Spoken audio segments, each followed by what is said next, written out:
সিয়াম সাধনার পবিত্র মাস মাহে রমজান। আল্লাহকে সন্তুষ্ট রাখতে দীর্ঘ 1 মাস রোজা পালন করেন সারা বিশ্বের মুসলিম সম্প্রদায়। তবে ভৌগোলিক অবস্থানের ভিন্নতা দেখা যায় রোজার সময়কালে। কোনো দেশে 8 ঘন্টা, আবার কোথাও 17 ঘন্টাও পানাহার থেকে বিরত থাকতে হয় মুসলিমদের। 2026 সালের পবিত্র মাহে রমজান মাসেও ভৌগোলিক অবস্থানের কারণে বিশ্বের বিভিন্ন দেশে রোজার সময়সীমায় বড় ধরনের পার্থক্য দেখা দিয়েছে। উত্তর গোলার্ধের দেশগুলোতে বসন্তের আবহাওয়া থাকলেও উত্তরের দেশগুলোতে দিনের আলো অনেক বেশি সময় স্থায়ী হচ্ছে। ফলে সেসব দেশের মুসলিমদের দীর্ঘ সময় ধৈর্য ও নিষ্ঠার সাথে সিয়াম সাধনা করতে হচ্ছে। মূলত বিষুবরেখা থেকে দূরত্বের উপর ভিত্তি করেই এই সময়ের তারতম্য ঘটে।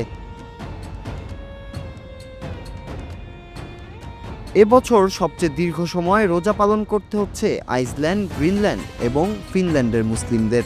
এসব অঞ্চলে দিনের দৈর্ঘ্য প্রায় 17 থেকে 18 ঘন্টা পর্যন্ত পৌঁছেছে।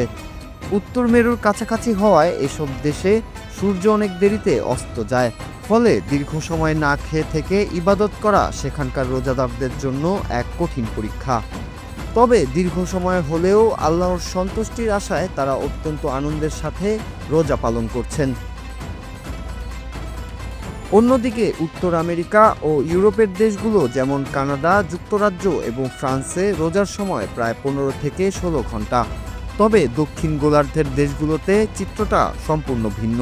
যেমন চিলি, আর্জেন্টিনা বা নিউজিল্যান্ডে এখন দিন ছোট হওয়ায় সেখানকার মুসলিমরা মাত্র 11 থেকে 12 ঘন্টা রোজা রাখছেন। অর্থাৎ পৃথিবীর এক প্রান্তে যখন দীর্ঘ সময় রোজা রাখা হচ্ছে, অন্য প্রান্তে তখন অনেক কম সময়ে ইফতারের সুযোগ মিলছে।